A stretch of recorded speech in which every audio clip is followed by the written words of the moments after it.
Here's Dak Prescott after the game on the belief that the Cowboys had that they could come back and pull it off. Yeah, that game was needed. And no, never blinked, never had any doubt, and 1,000% believed from the beginning. I mean, there was times, right, I'm telling guys, believe, and then there was a moment there in the fourth quarter where a book goes, believe, and I go, I know. Like, we're done with the believe. We've believed long enough, and we've got ourselves back in this game. Like, now you've got to know, and so. Momentum is real. Well said. Momentum is real. You feel it in the stadium. You feel it watching the game. You feel it on the field. In any competitive endeavor, momentum is real. You feel better. You feel more confident. You feel like the things that you're doing are working. Yeah. And the flip you side can feel is the other other's side. like, oh, yeah, right. here it comes. Right. And that's real. And that's something we all can relate to. And that's how you strip away the X's and the O's and the analytics and all the other crap.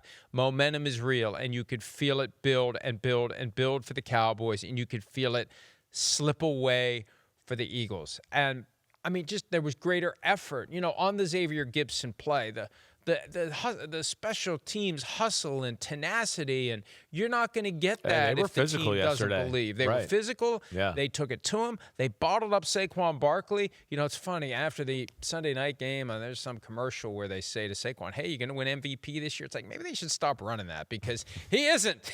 And he had 10 carries for 22 yards. He had that fumble that helped fuel the turnaround. And, look, it's not just on him because it's a complete offensive failure this year where they've lost something, and the harder they try to get it back, they can't get it back. Right. You look at the numbers yesterday, for the most part, like if all you looked at was the Eagles' offensive numbers, you'd be kind of like, did they win? Did they may have. Yeah. But no. And, you know, the passing game was going. Jalen Hurts had a good game, but Saquon Barkley, largely a no-show. The Cowboys got after him. Yes, they did. And you know, I think the Cowboys are improved on defense. The additions have certainly helped their football team. I don't think there's any denying that. And then I think what we saw, again, there's two things I think, you know, that we've talked about a lot here when it comes to the Eagles.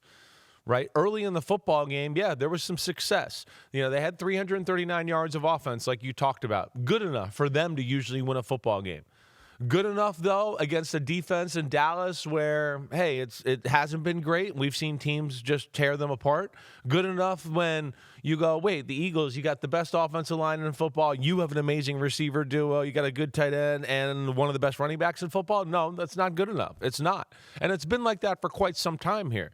And I think even when you look at the early part of the football game when they were winning, think about some of the highlights. Think about some of the plays we saw.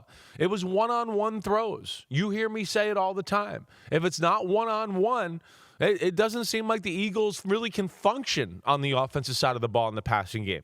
There's never intricate plays that exposes zone or Jalen Hurts throwing a ball into the hole of the zone with timing and rhythm, and it looks pretty and it looks like an offense that you just go, wow, this is really executing at a high level.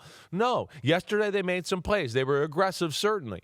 But, I mean, I think if we showed the big plays of the football game right here, or the highlights or anything like that, you'd go, man, there were just one-on-one balls again for the most part. And I don't know if that's, again, realistic, right? They'll get away with it more times than not. But will they get away with that against a hot Los Angeles Rams team right now? No, they're not going to get away with it. That's where that's got to change. And then on the other side of the ball, we've kind of talked about the Eagles, and you've heard me say, like, if you want to attack the Eagles, you got to throw the ball outside the numbers a little bit.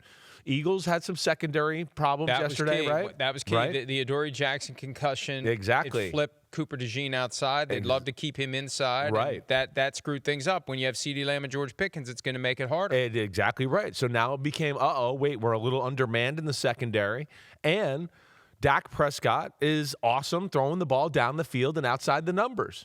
And that's a place where Philadelphia, as awesome as their defense is, they don't like when you throw the ball over the middle of the field. They take that away more times than not. And you're seeing right here, what are we watching? On cue. Thank you, Gary and Kristen, for making me look good right here.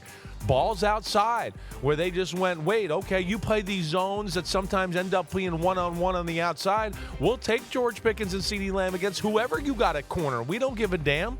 And that's where Dak Prescott was good. And you see there, he had time to throw the ball and all those, and no quarterbacks had time to throw the ball against the Eagles as of lately. So Cowboys got a little momentum to go, and we know Philly's good, but we also know they got some things they need to work on to get where they need to go. Hi, it's Mike Florio. Thanks for watching PFT on YouTube. Hit subscribe for the latest news and analysis from Pro Football Talk.